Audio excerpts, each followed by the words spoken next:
आप देख रहे हैं हमारी ये खास पेशकश सीधे मालदा के गौर इलाके से। इतिहास गवाह है कि अभी तक कौन बनेगा मुख्यमंत्री से हमने लगातार ये सवाल पूछे हैं कि कोरोना के लिए अगर सब कुछ रुक सकता है तो चुनावी रैलियां क्यों नहीं रुक सकती। जब देश ये सवाल पूछने लगा तो नेताओं ने और राजनीतिक दलों ने मिलकर फैसला लिया कि बड़ी बड़ी रैलियां नहीं होंगी, लेकिन उसके साथ साथ ये छोटी रैलियों में भी भीड़ के जमावड़े लगातार हो रहे हैं। बीजेपी ने भी अब ये फैसला लिया है कि उनकी रैलियों में 500 से ज्यादा लोग नहीं होंगे। तो आखिरकार कैसी होंगी ये रैलियां?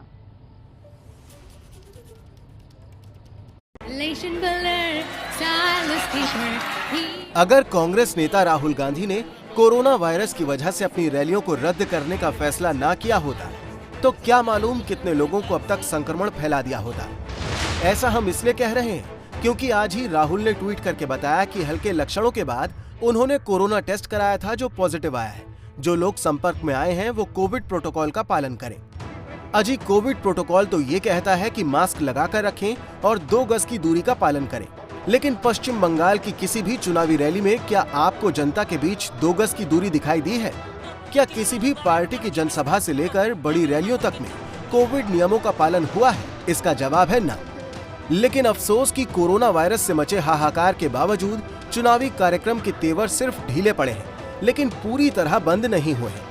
हमने आपको कल भी बताया था कि राहुल गांधी के बाद ममता बनर्जी ने कोलकाता में चुनाव प्रचार नहीं करने का फैसला किया और पश्चिम बंगाल के बाकी जिलों में चुनावी सभा को सिर्फ 30 मिनट तक करने की बात कही। लेकिन बात फिर वही, क्या कोरोना वायरस 30 मिनट तक जुटी भीड़ पर अटैक नहीं करेगा? अब बीजेपी भी अपनी चुनावी रैली का कोरोना प्लान लेकर आई है। जैसे सारे बंगाल में जीत रही है वैसे ही यहाँ भी आप कमल खिलाएंगे। बीजेपी अध्यक्ष जेपी नड्डा से लेकर गृह मंत्री अमित शाह और पीएम तक की रैलियों में भीड़ का हुजूम उमड़ता रहा है। लेकिन जेपी नड्डा की बैठक में फैसला लिया गया है कि 23 अप्रैल को पीएम मोदी की 4 रैलियां होंगी। रैलियों में 500 कार्यकर्ताओं की भीड़ होगी।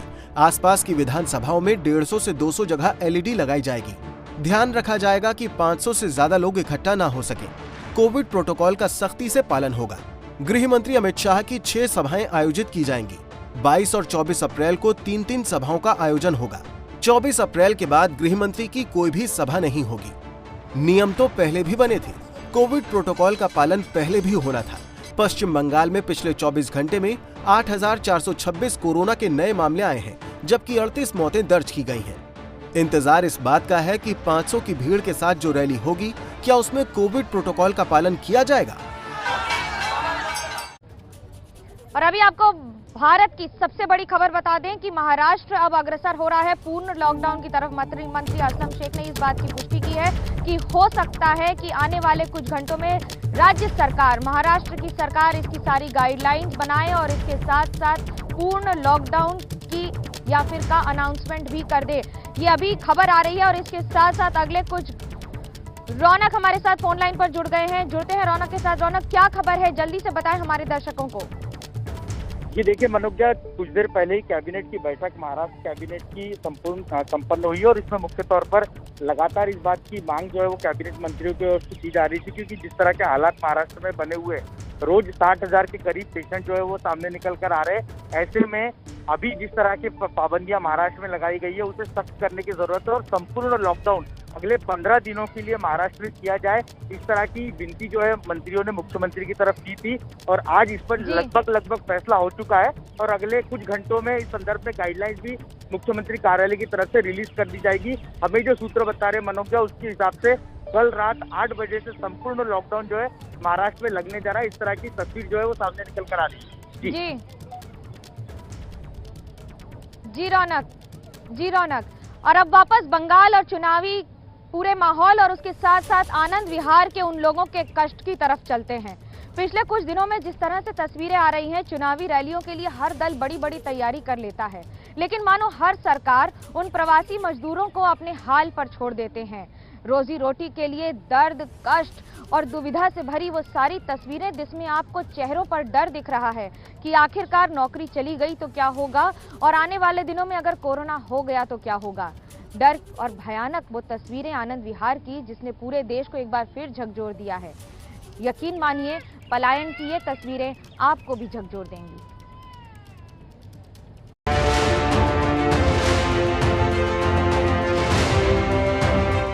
इधर लॉकडाउन हो गया, कंपनी बंद हो गई। पिछली बार तो पैदल गया था।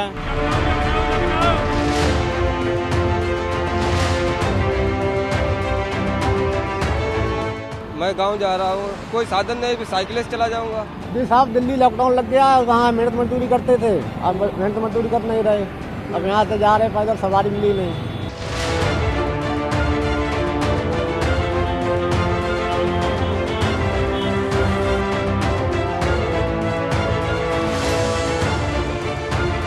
पिछली बार फंस गए थे, इस बार महीने का पहले ही निकल लेते हैं। कहाँ से खाएंगे? मकान मालिक तो किराया, अभी पिछला ही किराया नहीं दे पाए हैं, तो अगला कहाँ से देंगे? अगली बार पैदल गई थी, पेट से थी, अगली बार पैदल गई थी मैं।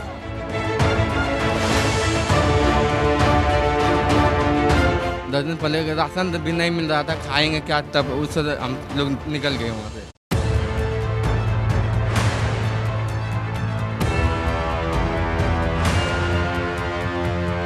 आज सभी परिस्थितियों का जायजा लेने के बाद आपकी सरकार को ये लगता है कि दिल्ली में कुछ दिन के लिए लॉकडाउन लगाना ज़रूरी है, तो आज रात को 10 बजे से अगले सोमवार को सुबह 5 बजे तक 6 दिन के लिए दिल्ली में लॉकडाउन लगाया जा रहा है। उनसे मैं ख़ास तौर से हाथ जोड़ के अपील करना चाहता हूँ, ये छोटा सा लॉकडाउन है, 6 दिन का, दिल्ली छोड़ के मत जाइएगा। अरविंद केजरीवाल ने भरोसा तो दे दिया, लेकिन दिल्ली के आनंद विहार रेलवे स्टेशन पर कामगारों की भीड़ बता रही है कि उनका भरोसा दिलाना कुछ ज्यादा काम नहीं आया है। सूखा पका खिला के लेके जा रहे हैं, चूरा तोरा खिला रहे हैं, और क्या चीज़ खिलाएंगे? कुछ नहीं। जो घर से तनी मनी बना के लाए हैं तो रात में ख़त्म हो गया। ये भीड़ उन कामगारों की है जो कोरोना की पहली लहर कमजोर पड़ने के बाद रोजी रोटी की तलाश में वापस दिल्ली आए थे, लेकिन अब दिल्ली में 6 दिन के लॉकडाउन के बाद एक बार फिर उन्हें वापस अपने घर जाना पड़ रहा है। दिक्कत वही पुरानी है, लॉकडाउन में काम बंद हो गया है, अब खाने को लाले पड़ रहे हैं। टिकट अभी नहीं मिला है, ले लेंगे। कब तक ऐसे इंतज़ार करेंगे? कब से यहाँ पर बैठे हुए हैं? बहुत देर, आधा 1-2 घंटा हो गया कम से कम बैठे हुए। आए थे कमाने के लिए, अचानक काम धाम बंद हो गया, अब क्या करेंगे? वो खाने पीने के लिए मर रहे हैं हम लोग, और मान लिया कि रूम किराया मांगता है, रूम वाला कहाँ से देंगे हम लोग? इन जैसे कई परिवार तो ऐसे हैं जो रात से ही यहाँ बैठे हैं कि शायद टिकट मिल जाए और ये अपने गांव चले जाएं, लेकिन स्टेशन पर भी मुश्किलें कम नहीं हो रही हैं। कुछ तो कह रहे हैं कि अब वापस दिल्ली आएंगे ही नहीं। वापस आप दिल्ली क्यों आएंगे? यहाँ पर काम ही नहीं चलता है, लॉकडाउन ही लॉकडाउन चल रहा है, आने से क्या फ़ायदा है?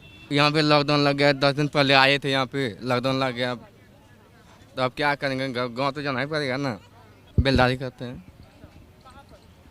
यही मुझे क्या चाहूँगा बसंत बिहार के बाद 10 दिन पहले राशन भी नहीं मिल रहा था, खाएंगे क्या? तब उससे हम लोग निकल गए वहाँ से। दिल्ली छोड़कर वापस अपने गांव जा रहे लोगों में ज्यादातर लोग वो हैं जो दिहाड़ी कामगार हैं। बिहार में छपरा के रहने वाले नंद कुमार भी इन्हीं में से एक हैं। लॉकडाउन की खबर मिली तो रात को ही अपने परिवार के साथ आनंद विहार पहुंच गए, लेकिन घर जाने के लिए कोई साधन मिल ही नहीं रहा। यहाँ पे कंपनी में काम करते थे, अभी कंपनी बंद हो गई है, लॉकडाउन में बंद हो गई है लॉकडाउन में। कामगारों की घर वापसी पर दिल्ली के लेफ्टिनेंट गवर्नर अनिल बैजल ने चिंता जताई है। जानकारी के मुताबिक उन्होंने लोगों से दिल्ली छोड़कर ना जाने की अपील की है और भरोसा दिलाया है कि सरकार की तरफ से लोगों को पूरी मदद मिलेगी। अनिल बैजल ने इस मुद्दे पर दिल्ली के सीएम और चीफ सेक्रेटरी से मुलाकात भी की है, लेकिन हजारों की भीड़ एक बार फिर पलायन पर मजबूर है और इसी के साथ इस पर सियासत भी शुरू हो गई है। यूपी सरकार में मंत्री सिद्धार्थनाथ सिंह ने केजरीवाल पर आरोप लगाया है।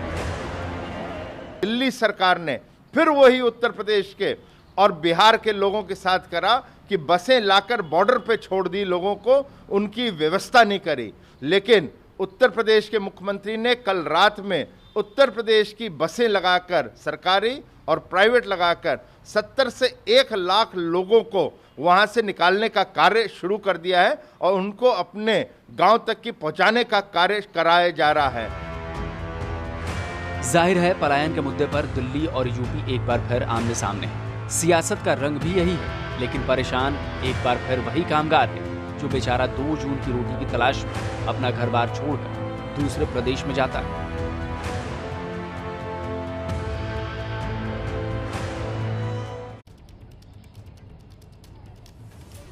कल रात से हजारों मजदूर, हजारों लोग बस अड्डे और स्टेशन पर आने लगे बस और ट्रेन लेने के लिए। सबकी एक ही इच्छा और एक ही मंशा कि किसी भी तरह अपने घर पहुंच जाएं।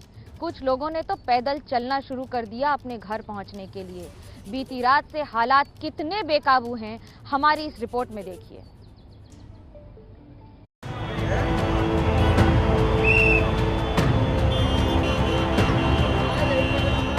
जैसे ही दिल्ली में लॉकडाउन का ऐलान हुआ, आनंद विहार और कौशाम्बी बस स्टैंड पर भी रात से ही हजारों लोगों की भीड़ जमा हो गई। सब अपने घर जाना चाहते हैं। जिन्हें बस नहीं मिल रही, उनमें से कई लोग पैदल ही घर को निकल पड़े। हम इस समय आनंद विहार और कौशाम्बी बस अड्डे के पास मौजूद हैं, जहां पर दोपहर से ही प्रवासी कामगारों का पलायन जारी है। यहां पर ये कुछ लोग मौजूद हैं जो बस नहीं मिलने के बाद अब यहां से पैदल चल पड़े हैं। इनसे हमने पूछा तो ये लोग गोंडा के लिए निकल रहे हैं, यूपी के गोंडा जिले के लिए। इनसे बात करते हैं। आप लोग कहाँ, दिल्ली में कहाँ रह रहे थे? उस्मानपुर। उस्मानपुर में क्या काम करते हो? रोटी पका रहे थे। अच्छा, रोटी पका रहे थे। तो अब क्यों वापस जा रहे हो गाँव? लॉकडाउन लग रहा है इसलिए। सबको डर इस बात का है कि पिछली बार की तरह इस बार फंस कर न रह जाए। भले ही लॉकडाउन 6 दिन का है, लेकिन जिस तरह से कोरोना के केस बढ़ रहे हैं, उन्हें लगता है कि लॉकडाउन और ज्यादा बढ़ जाएगा। बसों की कमी है तो प्राइवेट बस वाले मुंहमांगी कीमत मांग रहे हैं, जिससे लोगों की मुसीबत और ज्यादा बढ़ गई है। हम इस समय गाजियाबाद के वैशाली इलाके में मौजूद हैं और ये रास्ता मोहन नगर को जाता है। अभी बीच में हमारे को ये 3 लोग मिले हैं जो काफ़ी देर तक आनंद विहार और कौशाम्बी बस अड्डे पर बस का इंतजार करने के बाद अब लाल कुआं की तरफ पैदल ही जा रहे हैं। पहले 2 दिन का था, अब 1 हफ्ते का हो गया। क्या होता है और खींच दे आगे, 6 महीना कर दे। वहाँ से ट्रेन मिल जाए। ट्रेन पकड़ेंगे? हाँ, ट्रेन पकड़ेंगे। और ट्रेन ना मिली तो फिर तो कुछ और पैदल देखेंगे, पहुंचना तो होगा। कौशाम्बी बस अड्डे पर भी सैकड़ों लोग मौजूद हैं। घंटों से बस का इंतजार हो रहा है, लेकिन बस मिल ही नहीं रही। लोगों का कहना है कि कुछ भी हो जाए, वो बस के इंतजार में बैठे रहेंगे। हम इस समय आनंद विहार और कौशाम्बी बस अड्डे के नज़दीक हैं। यहाँ पर आप देख सकते हैं कि कुछ लोग फुटपाथ पर ही बैठे हुए हैं, क्योंकि अभी तक इनको बस नहीं मिली है। इसमें महिला भी हैं, बुजुर्ग भी हैं, युवा भी हैं। पहले रात का क्या मतलब था सर करने का? रात में पब्लिक अपने घरों में सोती है, आप देख रहे हो। उसके बाद फिर 2 दिन का लगा दिया, 1 दिन की मोहलियत दे दी। उसके बाद आप देख रहे हो कि अब 6 दिन का और लगा दिया। उसके बाद क्या लगाएगी नहीं सरकार? क्या विश्वास कर रहे हैं बोलो? मजदूर आदमी परेशान हो गया, हद से ज़्यादा परेशान हो गया सर। इनकी सबसे बड़ी दिक्कत यह है कि सरकारी बसें नहीं मिल रही हैं और प्राइवेट बस वाले इसी का फायदा उठाकर किराया 2 गुना 3 गुना मांग रहे हैं। इसीलिए लोगों को इंतजार है कि शायद सरकार की तरफ से कोई मदद मिल जाए। यूपी सरकार के मुताबिक बस भेजी जा रही हैं, लेकिन सवाल यह है कि क्या पिछली बार की तरह इस बार भी कामगारों को घर पहुंचने में वैसा ही दर्द झेलना पड़ेगा? संवाददाता अभिषेक रावत की रिपोर्ट। 22 अप्रैल को पश्चिम बंगाल में 6ठे चरण का मतदान होना है। ऐसे में उसके पहले अब पश्चिम बंगाल के एक मंत्री फिरहाद हकीम का एक वीडियो वायरल हो रहा है, जिसमें वो अपशब्द का इस्तेमाल कर रहे हैं केंद्रीय फोर्सेस के खिलाफ और बीजेपी के खिलाफ। बीजेपी अब इसी वीडियो के जरिए ममता सरकार को घेरने की कोशिश कर रही है।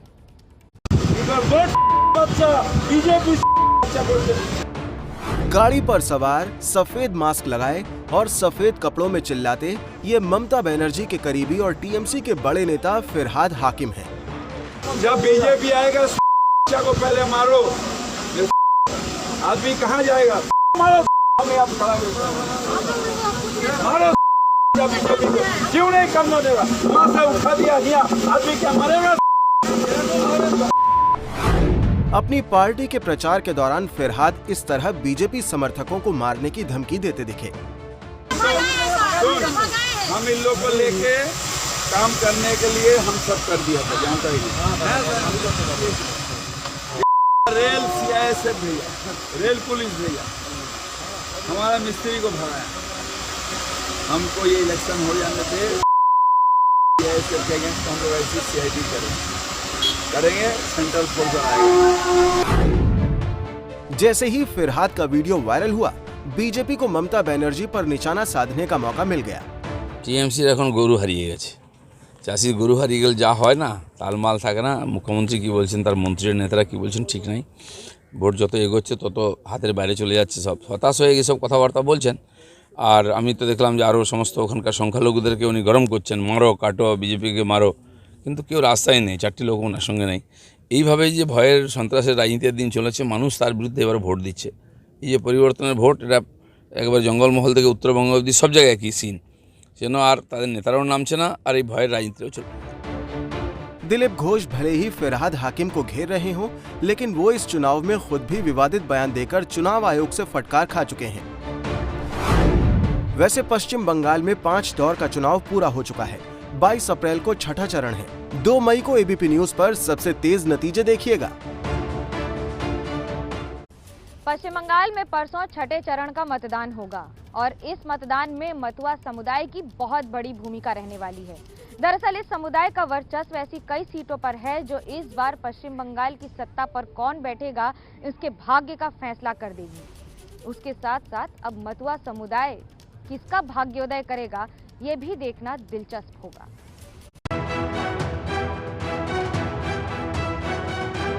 मतुआ संप्रदाय के गौरवशाली इतिहास को प्रतिबिंबित करते भव्य आयोजनों और विभिन्न कार्यों के लिए भी हम संकल्पबद्ध हैं।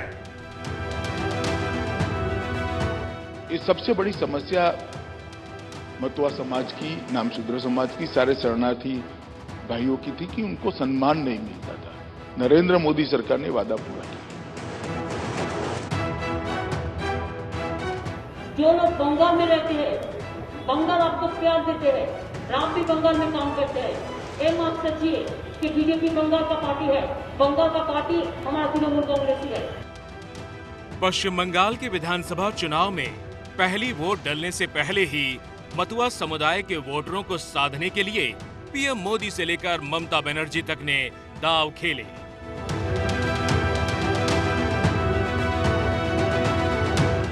और अब बंगाल में अगले यानी छठे चरण में इसी मतुआ समुदाय के लोग वोट डालने वाले हैं।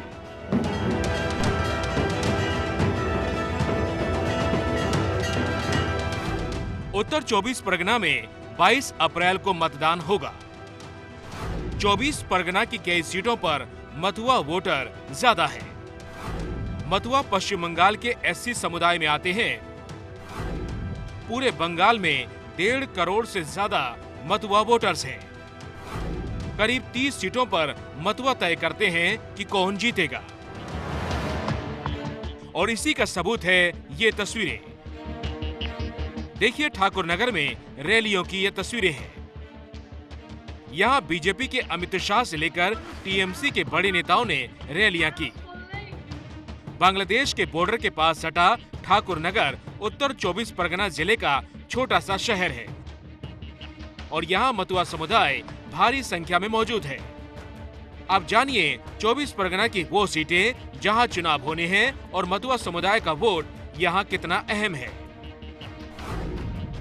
गाईघाटा, बनगांव उत्तर, बनगांव दक्षिण, स्वरूपनगर, हाबरा, अशोकनगर, आमडांगा, बादुरिया और बागदा। 2016 के बंगाल विधानसभा चुनाव की बात करें तो इन्हीं सीटों पर तृणमूल कांग्रेस को 48% से ज्यादा वोट मिले थे। वहीं बीजेपी सिर्फ 7.91% वोट ही हासिल कर पाई थी। लेकिन पिछले 5 सालों में बंगाल के चुनावी समीकरण पूरी तरह से बदल चुका है और इसीलिए इस बार बीजेपी के नेता कॉन्फिडेंट दिख रहे हैं कि मतुआ वोटर्स उन्हीं के साथ देने वाले हैं। मतुआ संप्रदाय के हमारे भाई बहन श्री श्री हरिचांद ठाकुर जी की जन्म जयंती के पुण्य अवसर पर हर साल बारोनी स्नान उत्सव मनाते हैं। भारत से बड़ी संख्या में श्रद्धालु इस उत्सव में शामिल होने के लिए ओराकांदी आते हैं। भारत के मेरे भाई बहनों के लिए ये तीर्थ यात्रा और आसान बने, इसके लिए भारत सरकार की तरफ से प्रयास और बढ़ाए जाएंगे। पीएम मोदी का ये बांग्लादेश दौरा बंगाल चुनाव से ठीक पहले हुआ था। तब मोदी के दौरे पर एक समुदाय सबसे ज्यादा चर्चा में रहा, वो है मतुआ समुदाय। देखिए कैसे अमित शाह ने मतुआ समुदाय से पुराना वादा निभाने की बात कही थी। जो काम कांग्रेस पार्टी ने नहीं किया वो हमने 17 महीने में समाप्त कर दिया और सिटीजनशिप अमेंडमेंट एक्ट पार्लियामेंट के दोनों सदन में पारित होकर आज उनके लिए तैयार है। मतुआ समुदाय के लोग बांग्लादेश से सालों पहले आए थे। उनकी मांग है कि नागरिकता कानून जल्दी से लागू हो ताकि मतुआ समेत हिंदू शरणार्थियों को जमीन का हक मिल सके। यही वादा कर 2019 के चुनाव में बीजेपी ने यहां वोट मांगे थे। नतीजा ये हुआ था कि 18 लोकसभा सीटें बंगाल में बीजेपी ने जीत ली थी। लेकिन मतुआ समुदाय का अब तक ये वादा पूरा नहीं हुआ है और टीएमसी इसी बात को लेकर चुनाव में मतुआ समुदाय को अपने साथ मान रही है। और जहाँ तक मथुआ समाज का बात है, ममता दीदी जो करके दिखा दी, ना कोई कर सकता है ना कभी कोई सोच भी सकता है। हम सबका रिस्पेक्टेड जो बोरो माँ थी, जिनको हम सब बहुत मानते थे, रिस्पेक्ट करते थे, उनकी जिंदगी की आखिरी दिन तक अगर कोई अपनी बिटिया बन के उनके पास रही तो उनका नाम है ममता बनर्जी। बंगाल का हर एक आदमी को ये मालूम है कि अगर बंगाल का 10 करोड़ आदमी के लिए कोई सोचती है, चाहे मथुआ हो, चाहे जनरल कास्ट हो, चाहे हिंदू हो, चाहे मुस्लिम हो, चाहे सिख हो, क्रिश्चियन हो, ईसाई हो, उनका नाम है ममता बनर्जी। और ये बीजेपी जो है, जो जात पात का नाम से, धर्म का नाम से आदमी को टूटने का कोशिश कर रहा है। 2019 में हावड़ा विधानसभा में हम लोग 20,000 वोट से लीड लिया। उस समय लोग वोट दिया था मोदी जी का सरकार बनाने के लिए। और इस बार जो 21 का विधानसभा चुनाव, इस चुनाव में लोग वोट देंगे ममता को हटाने के लिए और बंगाल में बीजेपी सरकार बनाने के लिए। इसीलिए 2 मुद्दा अभी सामने है, एक तो बंगाल में परिवर्तन और दूसरा ममता बनर्जी को हटाओ। इसके कारण अभी माहौल पूरा बीजेपी का पक्ष में है। मतुआ समुदाय के बंगाल से लेकर बांग्लादेश तक मंदिर हैं। ये समुदाय बड़ो माँ के परिवार की उपासना भी करता आया है। लेकिन अब हालात बदले हैं। परिवार पहले ममता के करीब था, अब बीजेपी के करीब दिख रहा है। बड़ो माँ का बेटा कपिल कृष्ण ठाकुर साल 2014 में बनगांव लोकसभा सीट से तृणमूल कांग्रेस के टिकट पर जीत हासिल किया। उनके मौत के बाद उनकी पत्नी ममता ठाकुर भी तृणमूल कांग्रेस की टिकट पर चुनाव लड़ी। सुब्रतो के पिता मंजुल कृष्ण ठाकुर तृणमूल कांग्रेस से बीजेपी में शामिल हुए और मंजुल का बेटा शांतनु ठाकुर भी बाद में भाजपा के साथ जुड़े, जो अभी बनगांव से सांसद है। मतुआ, राजवंशी, ये जितने सारी पॉलिटिकल फोर्सेस अभी है बंगाल में, जो बैकवर्ड क्लास से है, इसके लिए जो करना चाहता है बीजेपी, ये तो अभी तक बीजेपी डिक्लेयर कर ही दिया। तो इसका मन में भी ये है, बीजेपी अभी सेंट्रल गवर्नमेंट में है, स्टेट गवर्नमेंट में बीजेपी आ जाएगा तो इसका सुविधा मिल सकता है। ये इनका मन में बीजेपी सोए कर दिया। साफ है कि मतुआ समुदाय को हर पार्टी साधने की कोशिश में है, लेकिन मतुआ पर शाह मात का खेल कौन जीतेगा, ये परसों ईवीएम में कैद होने वाला है और 2 मई को नतीजे के दिन इसका खुलासा हो जाएगा।